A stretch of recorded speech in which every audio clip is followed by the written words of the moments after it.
आजच्या महारॅलीच्या निमित्तानं आम्ही सध्याच्या जुलमी सरकारच्या विरोधामध्ये आंदोलन पुकारत आहोत अशी वक्तव्य काँग्रेसचे प्रदेशाध्यक्ष नाना पटोले यांनी केलेली आहेत। नागपूरमध्ये आज काँग्रेसची है तैयार हम महारॅली होतीये आणि या रॅलीच्या पार्श्वभूमीवरती नाना पटोले बोलत होते। नागपूरमध्येच महारॅली का याचं कारणही पटोले यांनी सांगितलेलं आहे। त्यांच्याशी संवाद साधला निलेश बुधावले यांनी। नागपूर येथे स्वातंत्र्यपूर्व काळात एक अधिवेशन पार पडलं होतं आणि आज पुन्हा एकदा नागपूरमध्ये अधिवेशन पार पडते। जवळपास 100 वर्षांचा हा कालावधी आहे आणि या अधिवेशनाच्या निमित्तानं पुन्हा एकदा उभारी घेण्याचा प्रयत्न काँग्रेसच्या वतीनं होणार आहे। महाराष्ट्र देशभरामध्ये एक संदेश देण्याचा प्रयत्न या निमित्तानं होतोय। संघाचं कार्यालय खरं तर नागपूरमध्ये आणि नागपूरमध्ये आज अधिवेशन पार पडताना पाहायला मिळते। नाना, 1920 मध्ये महात्मा गांधींच्या नेतृत्वात त्यावेळच्या अहंकारी आणि अत्याचारी सरकारच्या विरोधात म्हणजे इंग्रजांच्या विरोधात असहकार आंदोलनाचा ठराव पारित करून या देशामध्ये एक मोठा संदेश देण्यात आला आणि तिथूनच खऱ्या अर्थानं अहंकारी त्यावेळच्या इंग्रज सरकारच्या विरोधात पूर्ण देशामध्ये मेसेज गेला। काँग्रेसची स्थापना सुद्धा या अत्याचारी आणि जुलमी व्यवस्थेच्या विरोधात निर्माण झालेली होती आणि आज त्याला 139 वर्षाची सुरुवात होती आहे। हा स्थापना दिवस नागपूरलाच का साजरा केला जातो हा प्रश्न अनेकांना समोर आला आहे। हे धम्मचक्र परिवर्तन डॉक्टर बाबासाहेब आंबेडकरांनी या ठिकाणी केलं आणि एक मोठं परिवर्तन देशाच्या नव्हे तर जगाच्या पाठीवर डॉक्टर बाबासाहेब आंबेडकरांनी याच भूमीवर केलेलं होतं। इंदिराजींचं पण इमर्जन्सीच्या नंतर पहिली सभा त्या काळामध्ये नागपूरमध्येच झाली आणि त्याच्यानंतर पूर्ण देशामध्ये परिवर्तनाची लहर आली। त्यावेळेस विदर्भात 11 जागा लोकसभेच्या होत्या, त्या 11च्या 11 जागा काँग्रेसने जिंकल्यात। महाराष्ट्रात नव्हे तर देशामध्ये त्याचा मेसेज गेला। योगायोगाने याच पवित्र भूमीमध्ये काँग्रेसचा स्थापना दिवस आम्ही साजरा करतो आहे। आज देशाचं संविधान लोकशाही धोक्यात आलेली आहे। ते काही सांगायसारखं आता म्हणजे त्याला काही वेगळा पुरावा देण्याची गरज नाही। आता लोकसभेच्या अधिवेशनामध्ये यांना काही कायदे असे करून घ्यायचे होते जे जाचक कायदे, तानाशाह प्रवृत्तीच्या माध्यमातून लोकांना त्रास देणारे कायदे करून घ्यायचे होते। म्हणून जे खासदार उपस्थित नव्हते त्यांनाही निलंबित केलं। जागेवर उभे होऊन खासदार आपल्या भागाचे प्रश्न मांडायला पाहत होते त्यांनाही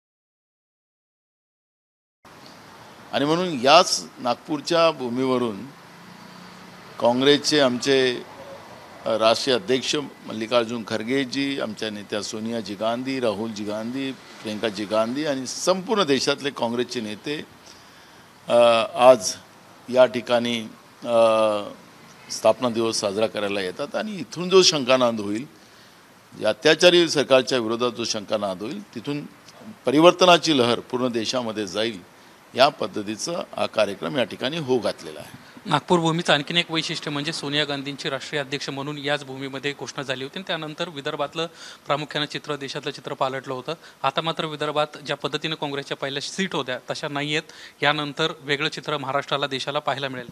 इंदिराजीचं या ठिकाणी घोषणा झालेली होती आणि त्याच इंदिराजींनी पूर्ण देशामध्ये परिवर्तन केलेलं होतं। आपल्याला लक्षात असेल की हा शंकानंद इथून जे होणार तर याच्यामध्ये देशामध्येच परिवर्तन येईल आणि लोकांना निवडणुकीची वाट बघतात आहे की बेरोजगारी, शेतकऱ्यांना मोठ्या प्रमाणात आत्महत्या करायला लावणं, शेतकऱ्यांच्या शेतीच्या मालाला भाव न भेटून देणं, शेतकरी व्यवस्थेतून संपवणं, तरुणांना त्यांचं आयुष्य बर्बाद करण्याचं काम, कृत्रिम महागाई वाढवण्याचं काम, कामगारांना देशोधडीला लावण्याचं पाप, गरिबी मोठ्या प्रमाणात देशामध्ये वाढवण्याचं काम जे काही केंद्रातल्या भाजपच्या नरेंद्र मोदीच्या सरकारने केलेलं आहे त्याच्या विरोधातलं हे एक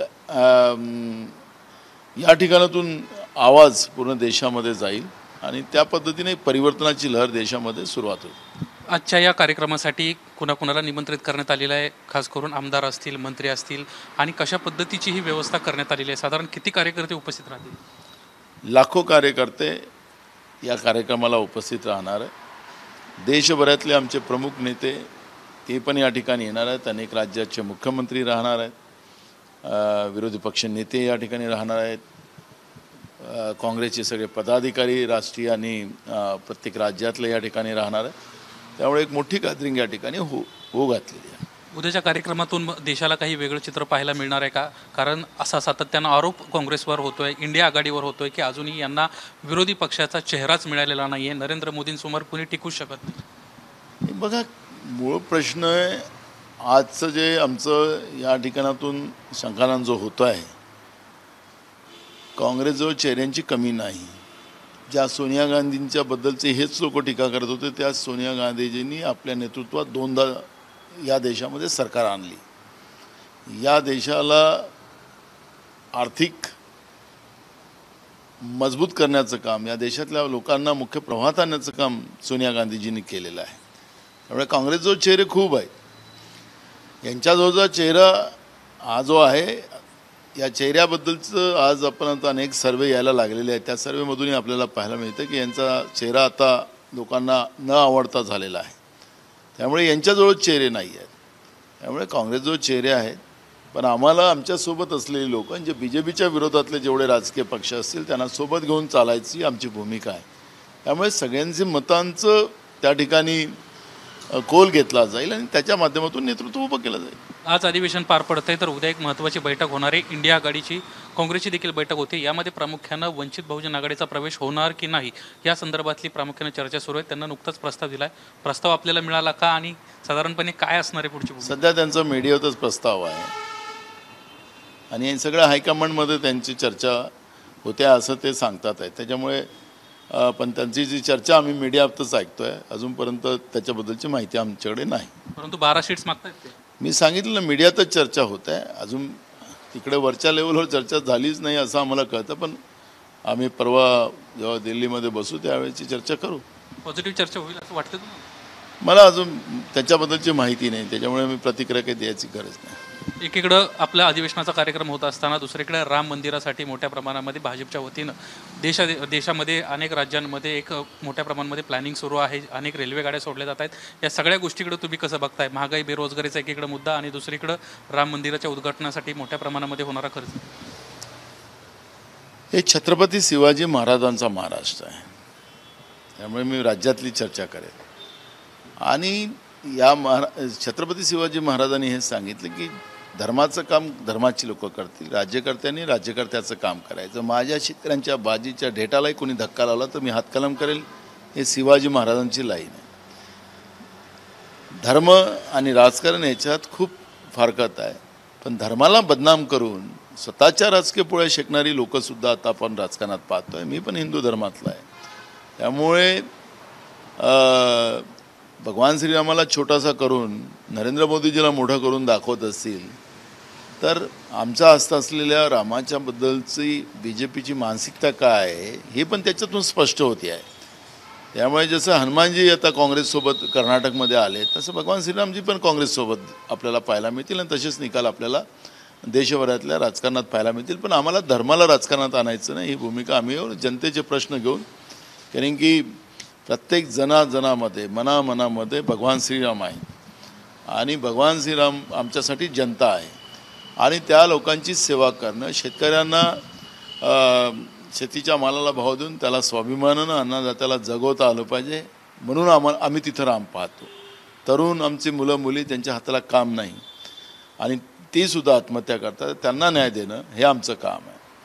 आरोग्य व्यवस्थेचे तीनतिरा वाजवून ठेवण्याचं काम, शैक्षणिक व्यवस्थेचं तीनतिरा वाजवण्याचं काम भाजप करतं, पण त्याही व्यवस्था चांगल्या करून त्याला चांगलं करायचं तिथं आम्ही भगवान श्रीराम पाहतो. मंदिराच्या नावाने ज्या पद्धतीनं चंदा गोळा करून त्याची मलाई खाण्याचं पाप जे करतात त्यांना भगवान श्रीराम जागा दाखवणार आहेत. त्यामुळे त्याचा फार काही असर होईल असं मला वाटत नाही, पण राजकारणामध्ये धर्म आणू नये एवढीच आमची विनंती. धन्यवाद सर, आमच्याशी बातचीत केल्याबद्दल. राजकारणामध्ये धर्माला आणू नये आणि आम्ही ते आणून देणार नाही, आम्ही लोकांचे प्रश्न मांडणार आहोत, अशा पद्धतीची प्रतिक्रिया प्रदेशाध्यक्ष नाना पटोले यांना दिली. कॅमेरामन अरविंद वारगेसह निलेश बुदावली, एबीपी माझा, नागपूर. एबीपी माझा, उघडा डोळे बघा नीट.